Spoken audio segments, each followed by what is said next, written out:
What's going on, everybody? It's TheNidien and another traversing series, and we have the lovely and dangerous Tomb of Giants. I hated this place. I purposely stayed away from it after the first couple times I went down here and spent hours falling off of cliffs and just getting destroyed.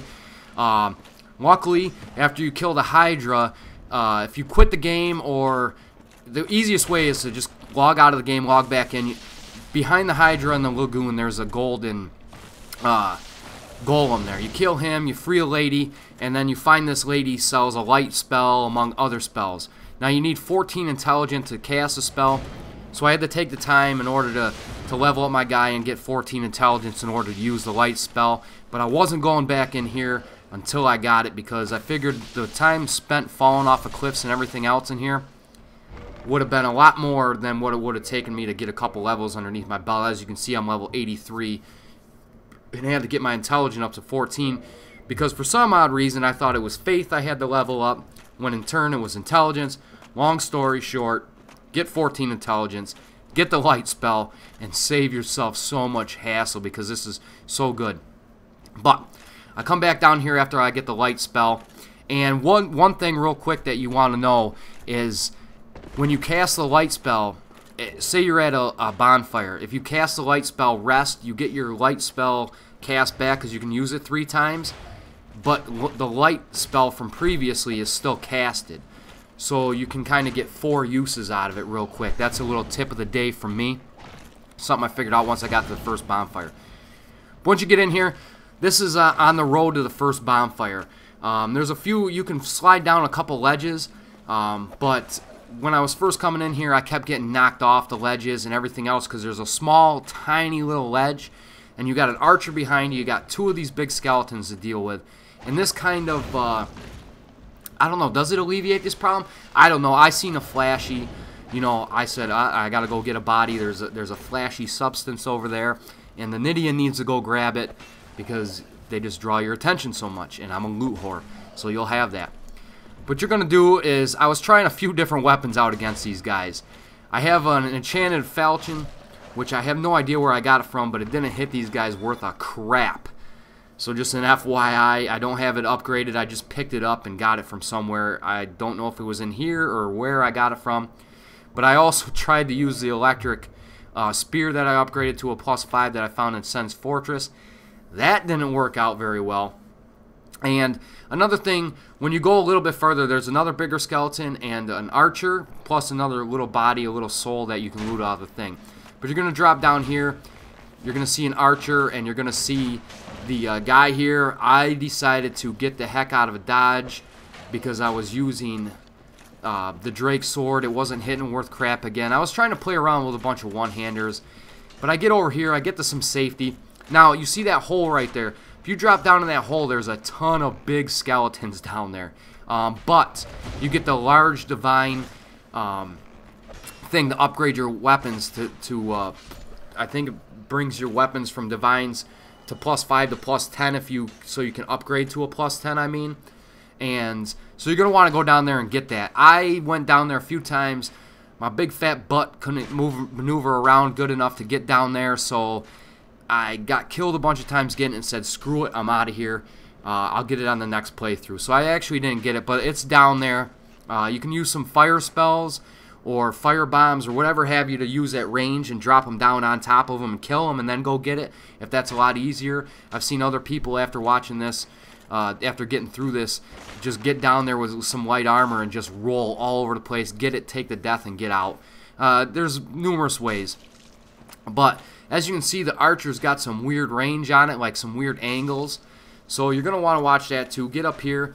I get the safety because I had a phone call and just held my shield up while I was on the phone, because the phone plus Dark Souls equals bad news equals you're dead equals Dark Soul Rage, and Dark Soul Rage is the worst kind of rage, even worse than Call of Duty Rage. So that's what we got. We're going to get a little zoom in, zoom out. We're back into the game. My light spell needs to be casted, and we're coming down here.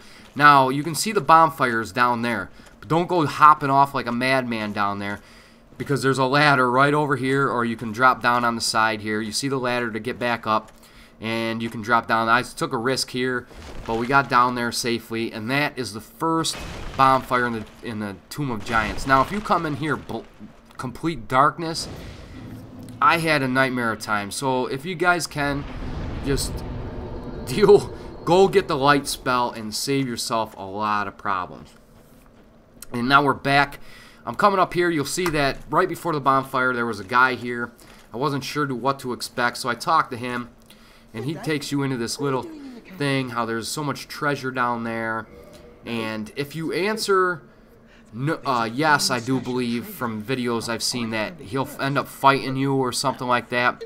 So you end up having to kill him. But if you answer no, he acts like your buddy and everything's all well and good until you go over to this cliff here. So he tells you there's a bunch of loot down there. Go take a look. So as you're looking and you see all the little shiny flashies down there, this guy kind of betrays you and decides to kick you off the cliff and laugh about it because he thinks you're going to go get the treasures, make it a certain way, and then he's going to go down and scavenge your body. You know, it's kind of like a friend that you really, really don't want. So he kicks you down there. The good thing about it is, though, if he kicks you down there, you don't take any fall damage compared to where if you would have just dropped down there. So something to think about. If you want to go down there and drop down there, just have the dude kick you off. You don't take any fall damage. You come down here, you get the skull lantern. Now, unfortunately, the skull lantern works better than the light spell, but you can't have your shield out, and the skull lantern doesn't start out at the beginning of the board. So it's one of those things. You got to get down a ways in order to find the skull lantern. And yeah, so I just decided to stick with the light thing. But next time I come in here on my second playthrough, I have the skull lantern out, and I can deal with it like that instead of having to cast light all the time. Or we'll just cast light and go from there.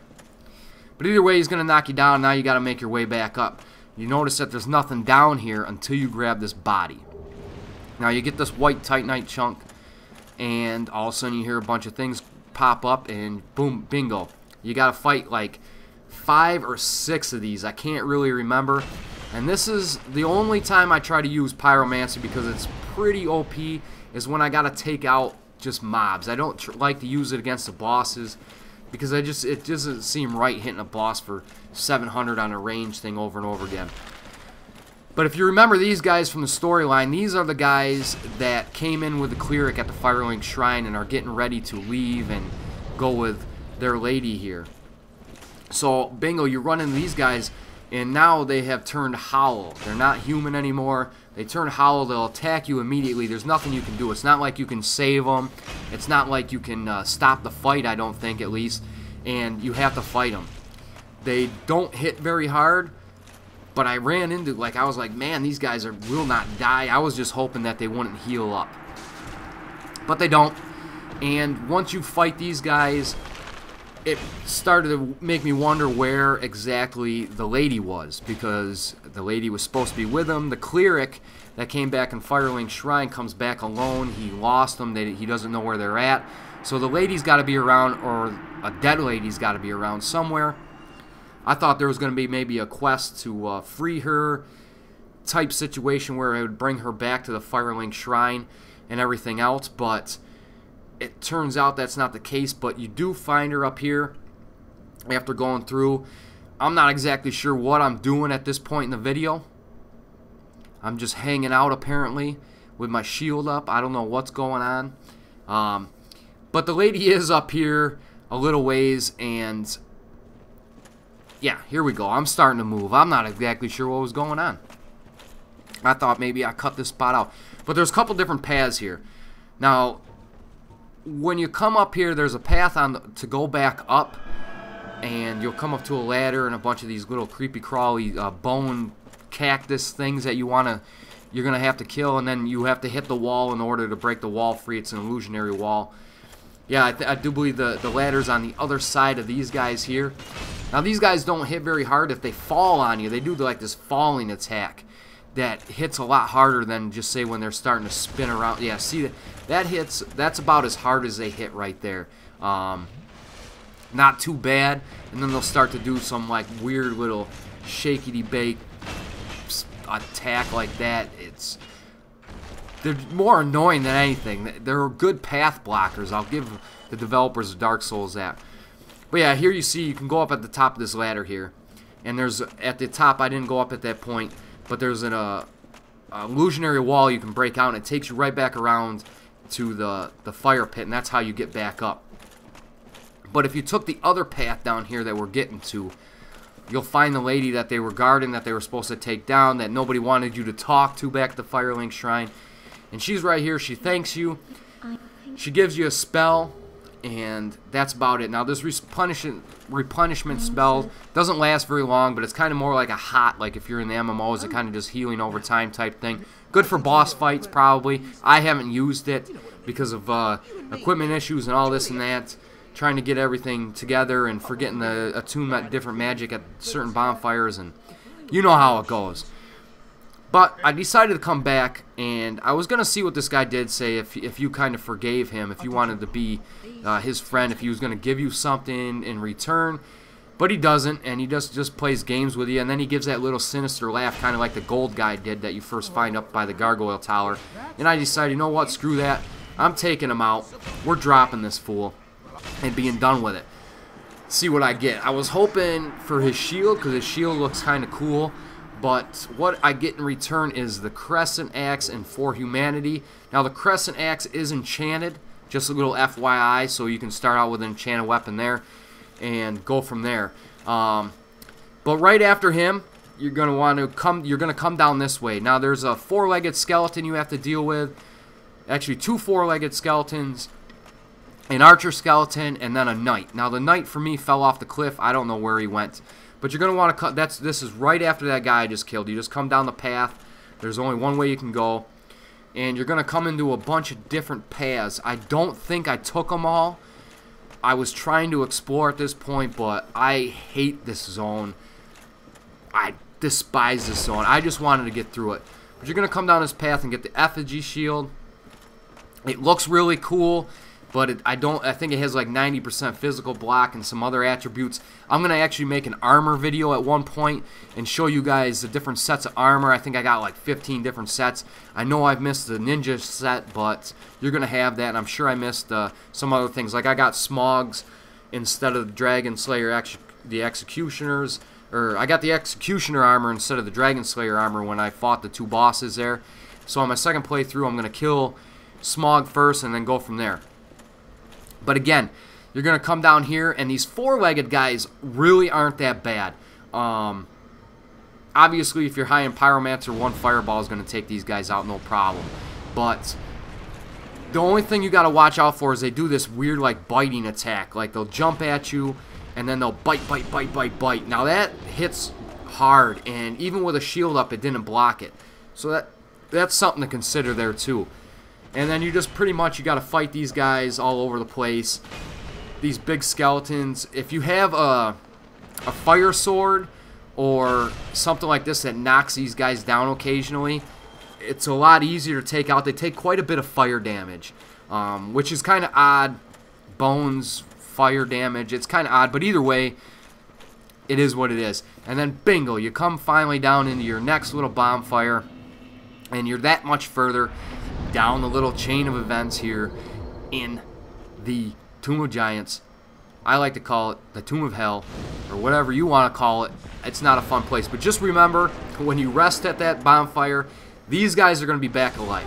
Come back to life. They're going to be back. And this is that biting attack I was talking about.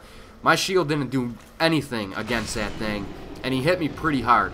I think at this point in the video, I'm not exactly sure how many hit points I have. I think it's just a little bit above 900. But I do also have heavy armor completely on. Like, this is the highest defensive armor I've found in the game so far. I think the chest piece alone is like 106. I have like almost 400 against physical attacks.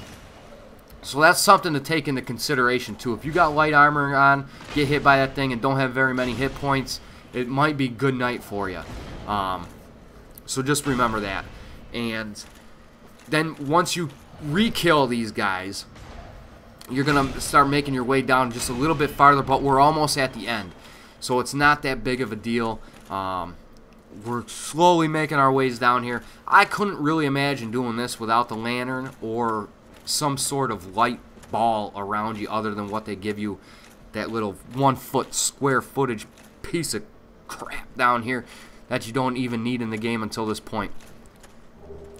But you'll see a bunch of bodies littered around just randomly, but there's not, once you get past those guys and this guy right here, there's really no enemies. I mean, the enemies, they're few and far between, but I think they're more of flask users. Like, they're trying to get you to use your flask as much as possible before you get to the end of the board and fight Gravelord Needle. So you see a couple of them. The good thing is they turn on you, but their aggro range is really small.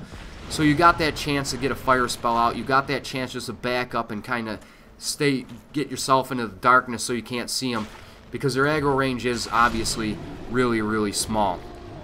And they don't have crap for hit points. As you can see, they probably have about 500 hit points. But there's 3 of them down here, and then I think that's it for the mobs for a little bit of a stretch on this. There are little platforms I can see glowy loot on all over the place, but I'm not one to take a leap of faith only to find out that I just dropped into nothingness. And then, you know, that's for the explorers. That's for the second playthrough, third playthrough, fourth playthrough. Each time you get a little bit more braver, a little bit more comfortable with the controls and everything else. So we go in here, and I can't remember what from this body. I do believe there's a set of armor down here somewhere that I can't really remember what that one was either. But I do believe there's a set of armor floating around here somewhere. And you just make your way down here, and you'll start seeing more and more of the light coming through. Like, you'll see caves of light, and you're like, we got to be close. We got to be close at this point. How deep can this bad boy get? But you'll have that. So we come down the ladder. And here we go. You can see that you're coming out to kind of daylight here. And this cliff kind of goes out into nothingness. I don't know if there's some like invisible thing there where they try to trick you into jumping. I'm not exactly sure what's going on. But you're going to see your cave to the left, or the right, sorry, military left. And at the end there's nothing there as far as I can tell. But you're going to want to go down this cave. I'm going to go into a little transition here because I turned around and went back. And here's the tricky part. You're going to see these stupid things. Like, there's a whole row of them on this little path. I decided to bolt for it. I'm not going to get knocked off any more paths anytime soon. I decided to run. The skeleton didn't really chase me that far once I got in here. But this kind of gets crazy right off the bat. You'll notice a bunch of pinwheels everywhere. The boss pinwheel. Except they don't split around, but so you gotta watch out for the magic guys. They don't have very many hit points. The little suckers you need to watch out for are these guys right here. They pop up out of nowhere. There's like, I don't know how many of them. What are there, 9 of them there? But every time they hit you, that's toxic. That's not poison, that's toxic. So if you do get toxic like I did a couple times, just make sure you have the purple flowers with the white blossoms on them to take them out. And then there's some more exploring in this room around here. And you're going to come right here, boom. This is the entrance to Lord Needle's little cave. And that's the Tomb of Giants. So we're going to get down in here. I'm going to leave you with a little cinematic. Get the hype train on the Gravelord Needle fight. Give you a little annotation to my boss fight up in the top. And that's what I got. I hope this helped you guys out because I spent probably 4 to 5 hours making my way down the bottom of this Tomb of Giants. It was really rough, and 4 to 5 hours, well, probably 6 or 7 hours spread across a few days trying to make it down here. It just gave me too much of a headache. But that's what I got for you guys today. As always, guys, keep your heads up. Peace. Enjoy.